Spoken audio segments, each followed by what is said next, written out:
दोस्तों, मेरा नाम शीला है। मैं 40 साल की गोरी चिट्टी खूबसूरत औरत हूँ। बात 2 साल पहले की है। मेरा अपने पति से किसी वजह से तलाक हो चुका था और मैंने एक प्राइवेट कंपनी में जॉब कर ली। जॉब अच्छी थी, अपना घर, अपनी कार तो मेरे पास पहले से ही थी। एक बेटा है जो स्कूल में पढ़ता है। पति से अलग होने के बाद मैंने अपना सारा ध्यान अपने काम और घर में लगा दिया। खूब मन लगाकर मैं अपना काम कर रही थी। ऑफिस का स्टाफ भी बहुत अच्छा था। यह बात अलग थी कि सब मेरी खूबसूरती पर फिदा थे और चोरी छुपे मेरे हुस्न को देखते थे। अपने हुस्न की तारीफ उनकी आंखों में पढ़कर मुझे भी अच्छा लगता था। बहुत से लोगों ने मुझे लाइन दी मगर मैंने किसी की परवाह नहीं की, सिर्फ अपने काम पर ध्यान दिया। एक बार किसी काम की वजह से बॉस को 10 दिन के लिए बाहर जाना पड़ा तो उन्होंने मुझे उनकी जगह काम करने को कहा।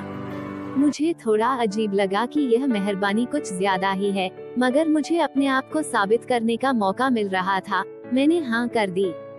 बॉस के जाने के बाद मैंने बहुत ही दिल लगाकर काम किया, बड़ी ही सोच समझ कर फैसले लिए।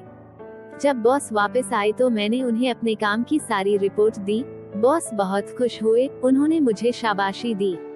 वैसे मेरे बॉस की उम्र 50 के आसपास थी। पसंद वो भी मुझे करते थे, मगर कभी उन्होंने मुझे गलत निगाह से नहीं देखा। मगर उनका राइट हैंड सुनील दुबे हमेशा मुझे खा जाने वाली नजरों से देखता था। वो अक्सर बॉस के कमरे में बैठा रहता और जब कभी भी मैं या ऑफिस की कोई और लड़की बॉस के केबिन में जाती, वो सबको बहुत घूरता था। ऐसे ही एक दिन मैं किसी काम से बॉस के केबिन में गई तो सुनील भी वहीं बैठा था। यूं ही बातों बातों में सुनील ने मुझ पर तंज कसा कि जब किसी को पावर मिल जाती है ना, तो वो उसका गलत इस्तेमाल करने से बाज नहीं आता। मुझे उसकी बात बड़ी अजीब लगी और समझ में भी नहीं आई। मैं चुपचाप बाहर आ गई। अगले दिन सुबह जब मैं ऑफिस पहुंची तो मुझे तभी बॉस ने बुला लिया। मैं उनके केबिन में गई। उस वक्त सुनील भी वहीं बैठा था। दोनों बहुत सी फाइलें और रजिस्टर खोलकर बैठे थे, जैसे कोई हिसाब किताब लगा रहे हों। मैंने जाकर बॉस और सुनील दोनों को गुड मॉर्निंग कहा और उनके पास ही खड़ी होकर देखने लगी कि वे क्या कर रहे हैं। बॉस ने मुझे बैठने को कहा। मेरे साथ वो दोनों भी अपनी अपनी जगह पे बैठ गए। बॉस ने मुझे बताया कि उनके जाने के बाद मैंने जो 10 दिन उनका काम संभाला था, उस दौरान 10 लाख की घपलेबाजी हुई है। मेरे तो पैरों तले से जमीन निकल गई। मैंने उनके सारे पेपर चेक किए और जब मैंने सारा हिसाब लगाकर देखा तो करीब 10 लाख रुपए गायब थे। अब इतने पैसे तो मेरे पास भी नहीं थे कि मैं अपनी जेब से दे देती, मगर असल बात यह थी, मेरी नौकरी भी तो जाती थी। मैं तो परेशान हो गई। मैंने हर डिटेल को चेक किया, मगर हर तरफ से घपलेबाजी का इशारा मेरी तरफ ही हो रहा था। मैंने बॉस से बात की कि अब इसका क्या हल हो सकता है। बॉस ने सुनील की तरफ देखा। वो बोला, वही हम भी सोच रहे हैं। आप हमारी कंपनी की एक मेहनती और ईमानदार एम्प्लॉई हैं।